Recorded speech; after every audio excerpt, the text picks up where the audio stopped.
तपाईहरु कोकोलाई hair cut काट्नु मन छ आउनुहोस् नोबी मेकअप स्टुडियोमा म कपाल काटिदिनेछु त्यो पनि फ्रीमा। हेलो एभ्रीवन, तपाईहरु सबैजनालाई विपनाको मिनी भ्लगमा वेलकम छ। आज चाहिँ म एप्रोन लगाएर रेडी भएर हेयर कटिङ गर्न लाग्दैछु अनि मेरो साथमा छ स्वस्तिका बहिनी, उसको चाहिँ आज हेयर कट गर्न लागिरहेको छु। कुन कट भनेर तपाईहरुले हेर्न सक्नुहुन्छ। यहाँ चाहिँ रहेको छ डायमन्ड हेयर कट अनि म चाहिँ पार्टिसन लिदैछु उसको डायमन्ड जस्तो हेयर डिजाइन बनाउनुको लागि भनेर नि। हेर्न सक्नुहुन्छ तपाईले एकदमै दामी खालको डायमन्ड हिरा जस्तो चाहिँ पार्टिसन बनिसकेको छ। तपाईहरुलाई यस्तै हेयर कट काट्नु मन छ?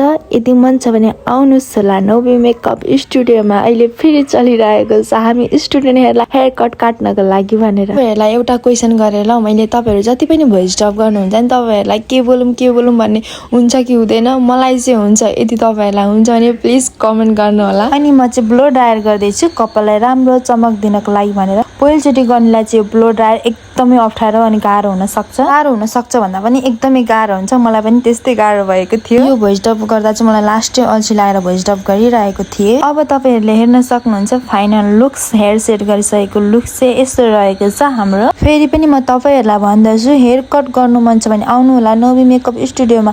म हेयर कट काट्दिनेछु त्यो पनि फ्रीमा है। आजको मिनी भ्लग चाहिँ मेरो यति नै रहेको छ। के कस्तो लाग्यो तपाईहरुले प्लिज कमेन्ट गर्नु होला। Okay bye guys.